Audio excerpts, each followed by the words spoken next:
Hey, welcome to 12 Tone. One evening in August 1990, Kathleen Hanna, lead singer of the foundational Riot Grrrl band Bikini Kill, found herself incredibly drunk and hanging out with her friends Dave Grohl and Kurt Cobain. After vandalizing a predatory fake abortion clinic that had recently opened in their neighborhood, they made their way back to Cobain's place, where, after even more drinking, they decided to smash a bunch of his stuff. At some point, Hanna found a Sharpie and started writing on his bedroom wall, including one cryptic sentence: "Kurt smells like teen spirit." Then she passed out and woke up the next day thinking very little of it. But Cobain was fascinated by the message. It was gibberish, but it was that special kind of gibberish that feels like it carries a deeper, more profound meaning than its actual words could support. Months later, he asked Hanna for permission to use it in a song, one that captured that same ethos of incoherent yet somehow perfectly justified rebellion. She agreed. She was a little confused by his request, though, because here's the thing. Teen Spirit is a brand of deodorant. Hanna, along with Bikini Kill drummer and Cobain's girlfriend at the time, Toby Vale, had seen it at the drugstore earlier that day. Some sources claim that it was the deodorant Vale actually wore, and Hanna was poking fun at Cobain's relationship with her, like she'd marked him with her scent or something, but Hanna denies this. According to her, the two of them just found the name funny, and the jokes they made were still on her mind later that night as she was drunkenly sharpieing her friend's wall. But she didn't tell him that. No one told him that until months after the song was released, but by then, Smells Like Teen Spirit was a hit, one of the first true hits of the grunge revolution. Let's take it apart. The song starts like this, with a chord riff that's often compared to Boston's More Than a Feeling. And yeah, I mean, they're not identical. They've got different chords, different tempos, and very different timbres. But they do have the same rhythm, which we can also find in the theme song for Futurama. So let's start with that rhythm. It reminds me of a fairly common device called a push chord pattern, where you have 2 chords per bar, but instead of changing on beats 1 and 3, you push the second one an 8th note early, like in Moondance. This draws your attention to the second chord because it lasts longer, and also because it appears on a more metrically exciting part of the bar. Our rhythm, which we might call a pull chord pattern, is the opposite of that. Here, the second chord happens an 8th note late. You might think this has the opposite effect, emphasizing the first chord by giving it more space, but that doesn't sound right to me. I think, again, the emphasis falls on the second chord thanks to the power of syncopation. It's happening at a more exciting time, which makes it a more exciting chord. This is especially true in the specific rhythm these songs play, where they hit the 8th note, then immediately replay the chord on the next beat, creating a satisfying rhythmic resolution. Harmonically, the song is mostly just one big chord loop, and regular viewers will know that I like to analyze loops by looking at the motion between chords. These can take a lot of different shapes, but there does seem to be one pretty hard rule in most modern loops. The first chord gets set up by strong harmonic motion. But here, it's not. In fact, it's the weakest motion in the loop. We've got a pair of perfect fourths connected in the middle by a whole step, all of which is pretty strong, but at the end it just falls down a minor 6th. What's that about? Actually, let's start with a different question. Why isn't this normal? Why do most songs use strong motion to reset the loop? And the answer, I think, is to hide the fact that you're resetting. Resolutions have a sense of continuity to them, with the first chord leading logically into the second. Spreading that continuity over the transition helps stitch the different statements of the loop together. Removing that continuity then leaves a noticeable seam in the harmony, and listening to Teen Spirit, I feel like the loop is a bit disjointed. Instead of continuing through, it feels like it keeps starting over. There's a lot of reasons for that though, and only a small portion of it is the harmony. But before we talk about the rest of it, we need to consider dynamics. Smells Like Teen Spirit is one of the quintessential examples of a songwriting approach called soft verse, loud chorus, which, yeah, the name kinda gives it away. This style is often credited to the Pixies with songs like Gigantic, where the verse "And this I know, his teeth as white as snow," and chorus almost sound like two completely different bands. This had a pretty direct influence on Cobain. When discussing Teen Spirit with David Fricke in an interview for Rolling Stone, he said, "I was trying to write the ultimate pop song.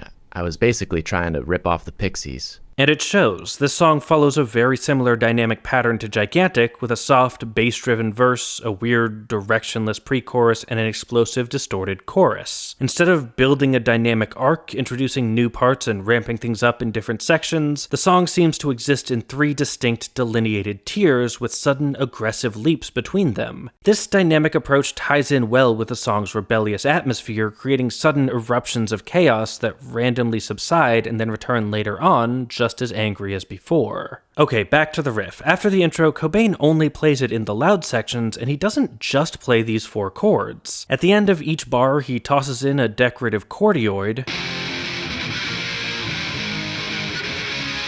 which seems to be the result of continuing to strum after lifting his fingers up to move to the next position, so we hear a bunch of open strings. There's at least an A, D, and G in there, and possibly a low E as well sometimes. And the thing about these notes is that all 4 of them are a half step away from a note in an A-flat power chord, so it flows very naturally into it, especially with the G on top sliding up to A-flat. On the other hand, they don't really approach an F-power chord all that well, so the chordioid takes on 2 distinct functions. In the middle of the riff, it's a passing chord guiding us smoothly from B-flat to A-flat. But at the end of the riff, it's a stop sign, a weird little musical detour that disrupts the natural flow of the harmony. Bassist Chris Novoselic, on the other hand, plays the riff in every section, but he plays it slightly differently depending on the dynamic. In the loud sections, he adds these slides at the end of each bar,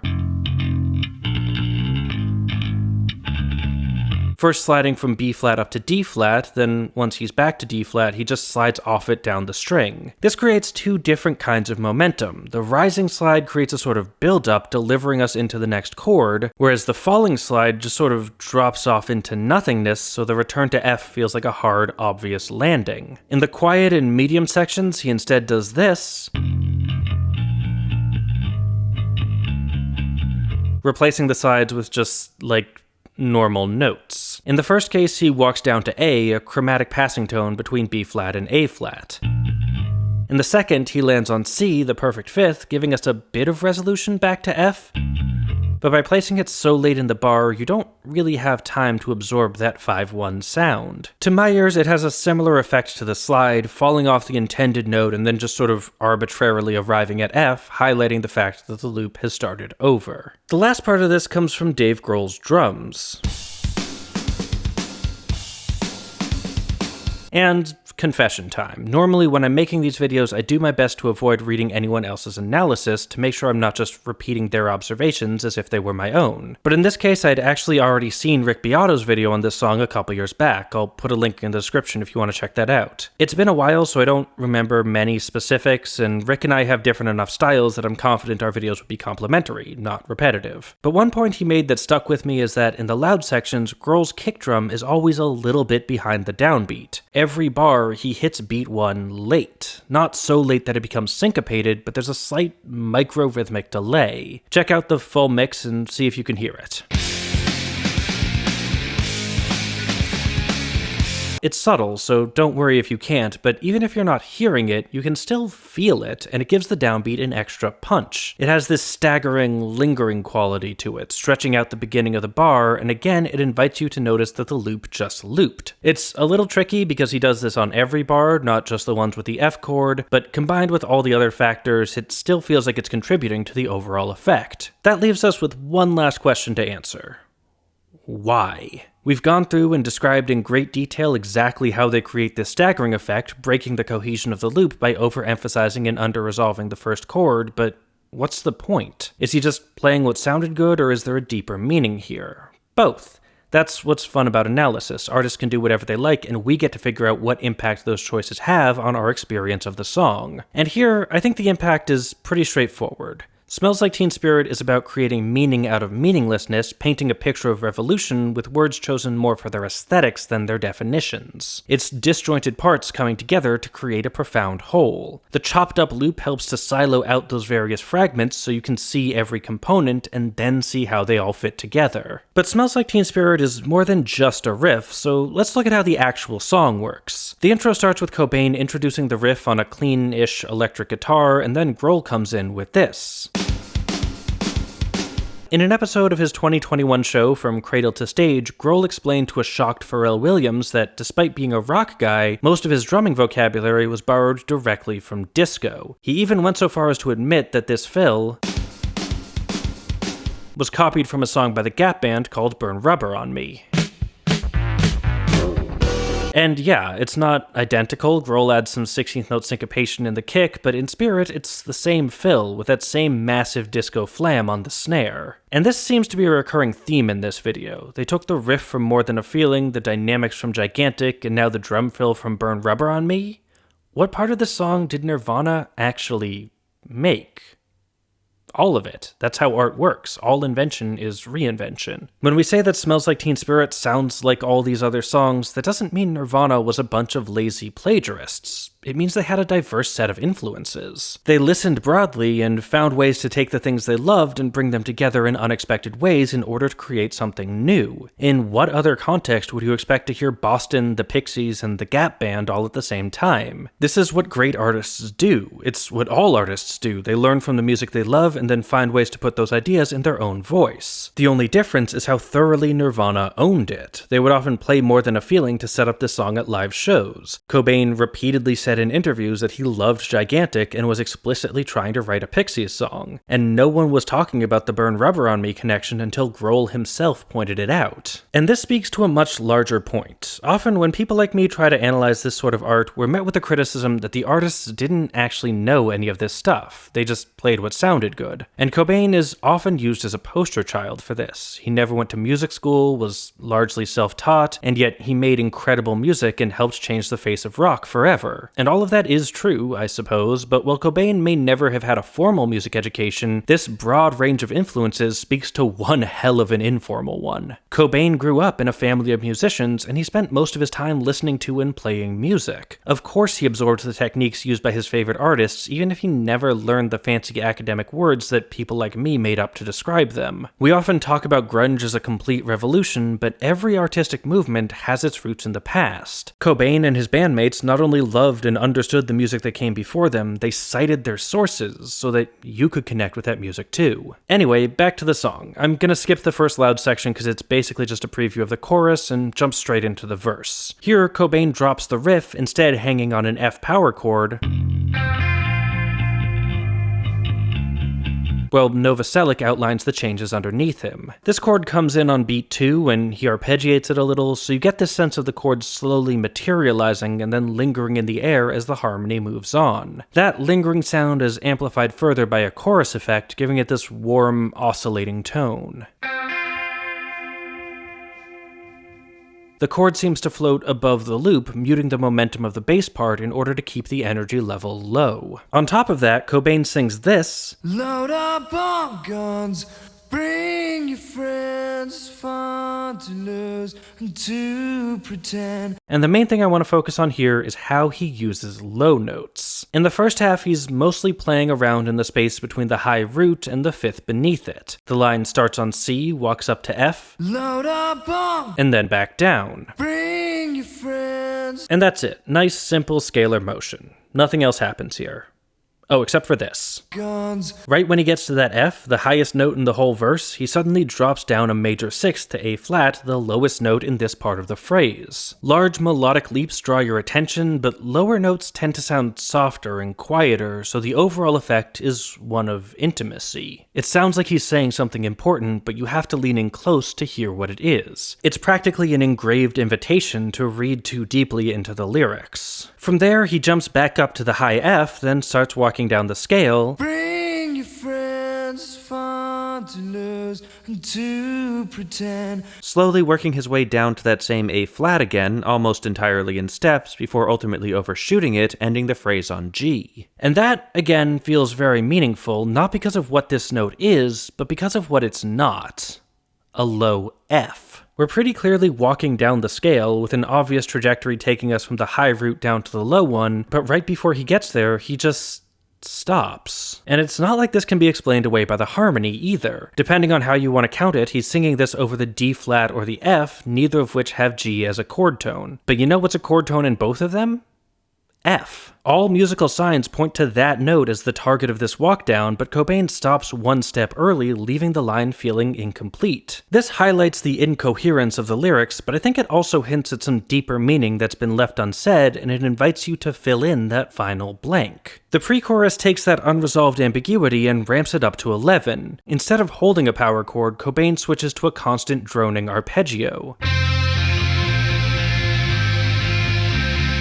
The loop is still there, or at least Novoselic's still playing it, but the progression becomes much harder to pick out in this ambient barrage of Fs and Cs. Melodically, he takes the end of the last line of the verse, where it steps down from A flat to G, and just loops that over and over. Hello, hello, hello, hello. Before finally resolving it down to F at the end of each phrase. Stretching out that one moment over the course of a whole section makes the pre-chorus feel incredibly unstable, especially with the harmonic battle going on between the guitar and bass. And while the F at the end does provide a little closure, he immediately bounces off it and returns to the unresolved version, so it feels more like a development than a conclusion. He's acknowledging that he knows where you want him to go, but he pretty clearly doesn't want to be there. And that brings us to the chorus. Here, Cobain's guitar finally joins Novoselic in playing the loop, and his vocals take the motif from the pre-chorus and develop it even further. He starts by singing the same walk down from A flat to F, but up an octave. With the lights out! Then he takes the line even higher, It's dangerous! before suddenly dropping down almost an octave, Here we are now! and jumping back up. Entertain us! This reminds me of that drop down to A flat in the verse. Placing one much lower fragment in between two lines at the very top of the song's range gives that line a particular emphasis. I'm not sure I'd call this one intimate, though.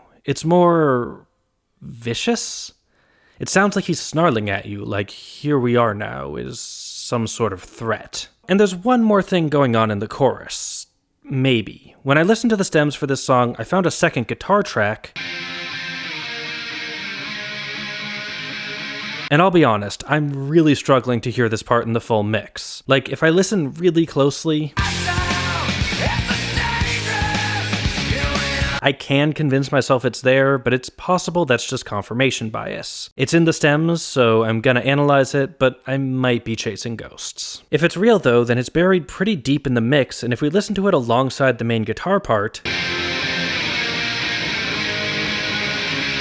it's not hard to see why. They're playing completely different chords, and with this much distortion, they clash really hard. Cranking the volume on this second guitar turns the chorus into an inharmonic mess. But that's the beauty of it. By layering this line so far in the background, it stops performing a harmonic role and instead becomes timbral. It's adding a bunch of extra frequencies that are inharmonic with the played notes in the main part, which is exactly what distortion does. Or, okay, distortion's more complicated than that, but that's the gist of it. If we play both lines together again, but this time make the second one quiet, you can hear how, instead of feeling like a competing set of chords, it just kinda makes the main guitar sound even more distorted. The two parts blend just fine, as long as you make it extremely clear which one's in charge. At the end of the chorus, they break from the loop to play this. It's a pretty common style of punk riff with two halves that start the same way before going off in different directions. The shared portion is mostly an F power chord with another one of those decorative open string chordioids thrown in for a bit of inharmonic noise. In the first half, that's followed by this. Up to now, the song has stayed entirely within the confines of F minor. The verse melody even gave us a full walk down that scale, so the sudden appearance of the flat 2 breaks down our sense of tonality. Then he switches from the power chord-based riff we've been hearing to a single note bend from B flat up to what, out of respect for Adam Neely, I'm gonna call C flat. Again, this isn't in the key, but it's clearly important, a fact that Grohl highlights by laying out for a beat to avoid pulling any attention away from it. And Cobain also sings along. This sudden change to the texture, the tonality, and the riff vocabulary all at the same time creates the impression of a screeching halt, like the song is slamming on the brakes to avoid crashing and burning. The second half, on the other hand, is much simpler. This is just a walk down, re-establishing both the key and the momentum. There's an A natural there as a slightly spicy passing tone, but mostly this part's just a palate cleanser so the bend doesn't become too predictable. Or actually, there is one cool thing to highlight here. Under the F chord in the first half, Novoselic plays the expected F, but in the second half, he instead plays the fifth of the chord, C, giving the walk down a bit more of a consistent directionality, which pays off at the end of the chorus when Cobain suddenly drops out and we're left with just Novoselic on the loop again. Eventually, they wind up in a guitar solo where Cobain basically just plays the vocal melody. This is, again, a pretty punk move. It lets the section perform the structural role of a solo without trying to be flashy like a hair metal guitarist might. He plays the verse and pre-chorus, but where we'd expect to hear the chorus, the vocals come back in with another verse. Instead of the arpeggio, though, the guitar hangs on the F from the end of the solo, creating a different, slightly more bleak texture as the root note slowly dissolves into pure feedback. And then there's one last chorus that ends with them looping the riff while Cobain screams the same line over and over until it all comes crashing down.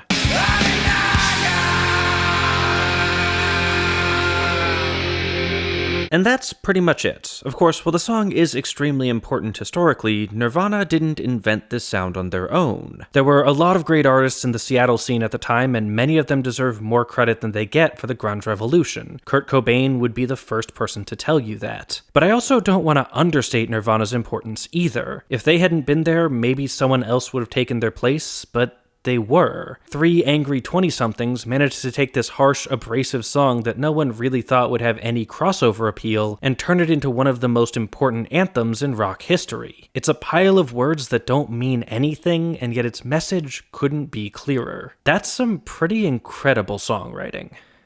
Okay, confession time. This video was supposed to come out last week. That's when it was scheduled for, and I started working on it with plenty of time, but the song put up more of a fight than I expected. Progress on the script was moving slowly, so I had to make a decision. I could rush things, put out a sloppy video, and keep my production schedule intact, or I could push it back a week to give myself the time I needed to make something that was actually good. Obviously, I chose the latter because I care about the quality of my work, but YouTube doesn't. YouTube only cares if they can run ads on it, and if there's no video, there's no ads, and I don't get paid. But 12-tone is my full-time job. Despite how it looks, these videos take a really long time to make, especially when I'm trying to tackle difficult subjects with a lot of nuance. So I'm asking for your help. If you can afford it, and if you like my work, I'd really appreciate if you consider supporting me on Patreon so I can spend as much time as possible making the best videos I know how to make. My patrons give me the financial security I need in order to tackle ambitious projects, and as my videos keep getting longer and more in-depth, I rely more and more on them to keep me afloat. They also help me pick the songs I analyze, so if you want to get in on that, there's a link to my Patreon in the description. As always though, I want to stress that you don't